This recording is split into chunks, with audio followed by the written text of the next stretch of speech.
We've taken 3 trades so far in a brand new funded account. 2 of them were losers. We started off with using $200 of risk, aiming for 1 to 2 risk to reward. And the question was, if after those first 2 losses, are you then changing your risk and downsizing because you had those losses, because you don't want to lose the funded account, for whatever reason, you've changed the risk to now $100 of risk.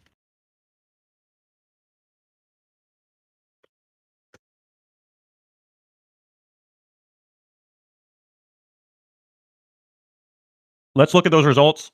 Let's say the third trade was a winner. Now let's take a look at those results.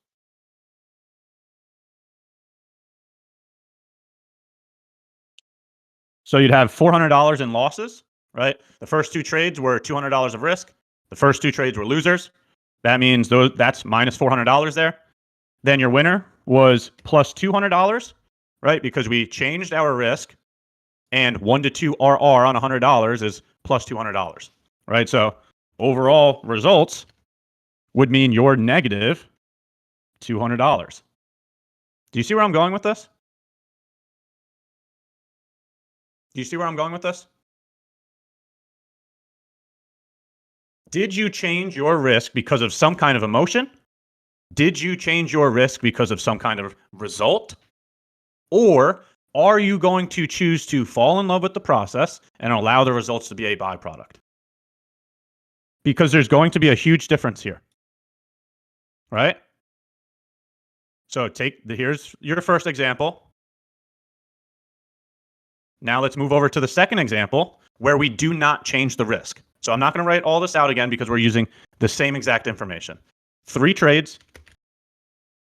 2 of them were losses. This time we are not changing our risk.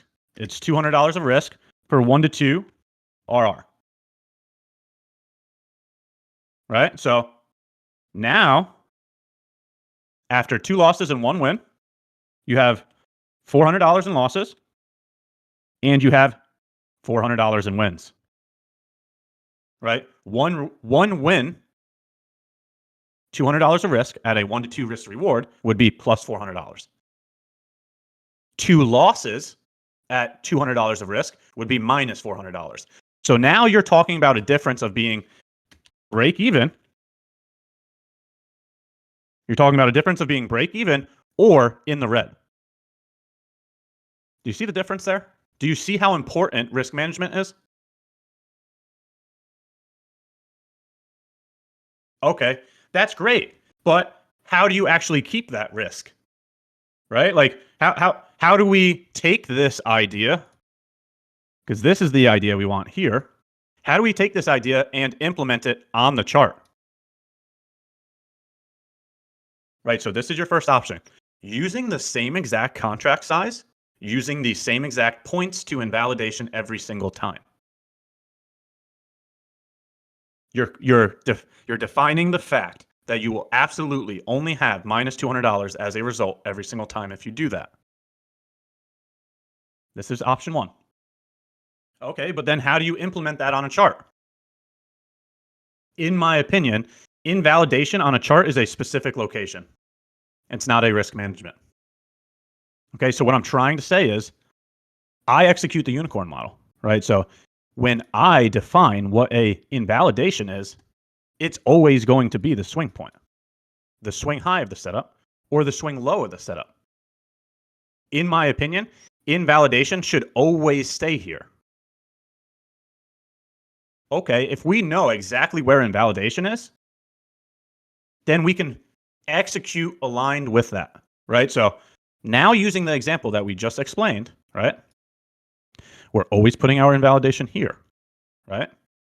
If you're only allowing yourself 10 points, look at the difference in entry here. Look at the difference in entry here, right? This is no longer entering at the beginning of the breaker. This is entering determined on risk management. See the difference in entry? You see what's going on here? We're still using the same entry function. It's still a breaker block plus an FEG. This is a defined unicorn. There is no doubt about that. But the location that you've decided to enter is different than other people because you're choosing risk management over that. The difference here, the second option would be changing the contract size, right? Going down to MNQ, so you can still enter at the same location. You can still have the same invalidation, but now the decision needs to be made in terms of doing the math beforehand, right? Because now we're going to have a different amount of points every single time we have a stop loss. Okay? So if we know that we're going to have a different amount of points during the time of execution, you need to be efficient enough in doing the math, right? So we're just going to round up here to make flat numbers. So instead of saying 30.75, we'll say 31 points to invalidation. On a micro is $2 per point, right? So 1 micro here would be $62 of risk, right? So then it's very simple math, right? How many contracts are we allowed to have? Well, 62 times 3 contracts, right? 62 times 3 contracts would be minus $186 of risk, right? So you're under that risk threshold that you've determined for yourself. The difference here is you have to change the position size. So now that I've explained both options, which option is for you? This is the decision you need to make and live with. Now, next portion of the conversation is this right here. The whole moving your stop loss to break even. Okay, for whatever reason, I really don't care what reasoning you have, but anytime you move your stop loss, you are specifically stating you are willing to accept that result. Okay, so for example, you enter this short position. The stop loss is supposed to be at the swing high. You've accepted the fact that you will lose this amount of money or you will make this amount of money. That is defined because there's orders pending on the screen. The moment you change this from the swing high to break even, you've now accepted that you will accept a, $0 result or a minimal win, like a plus $10 win, a plus $20 win. The moment you change that order, and I hate to say it, but I would bet so much money on the fact that when you move your stop loss to break even, it's going to come back and take you out at break even. The moment you change that order, it's going to come back to take you out at break even. Even if price was at 1.5R, right? We're at 1.75R. We're a couple points away from take profit. You move your stop loss to break even, I bet you it's going to go back to break even. Even though you're only a couple points away from take profit, it's going to come back and take you out at break even. Then it's going to go in your favor. So your actions during execution is going to determine those results. Okay, if your winners are break-even trades and your losers are full losses, you're never going to make progress. Right? If you're going back to the original conversation, if your risk is $200, well, you had 2 losses, so you have minus $400 in losses. But your win was slightly above break-even because it came back to tag you out at break-even.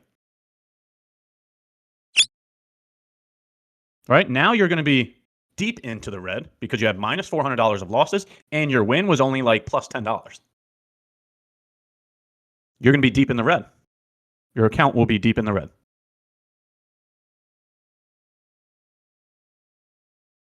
So you have to fully accept the risk before the risk is taken. So much so to the fact that if you cannot control your thoughts, if you cannot control your actions, if you cannot control your feelings, you need to step away from the screen, right? Enter the position, set your stop loss, set your take profit, then walk away, right? Set alerts on whatever system you're using to alert you when price is at your take profit, when price is at your stop loss, and you leave the screen until one of those alerts go off. You do need to come back to the screen. I hate when people say set it and forget it, because there are many times where orders are skipped. There are many times where platforms don't work properly. We've all seen Trade of 8 go down. We've all seen TopStep X go down. We've all seen TradingView not work properly. So you still need to come back to the screen at some point in time, once that alert goes off, to confirm the fact that your orders have been executed. There really is. Set it and forget it is like you're throwing money in your 401k and you're never going to come back to it. Like, that's what set it and forget it is. But in day trading, you have to confirm your orders are being completed. Right? So what I'm pointing to here is your mental and emotional intelligence, right? If you're so emotionally driven that see how many times price fluctuated, right? Somebody probably thought that this was going to become a bullish breaker because we had a nice move higher there, and now it's a huge seller's wick. What I'm trying to get at is there's going to be many fluctuations in price during the time of execution. You cannot allow any fluctuations to induce some kind of emotion that's going to deter your ability to execute your risk management. And if that is you, if that's the type of person you are, you're just an emotionally driven individual. There's nothing wrong with that. But your actions when completing your business need to align with that, right? So if these price fluctuations are making you change the way you execute, you need to step away from the screen, because you need to ensure the risk management. The thing that matters is the risk management, not your feelings. Price doesn't care about how you feel. So if that means setting alerts and stepping away from the screen to ensure that you either get a stop loss or you get a 2R win, that's what matters.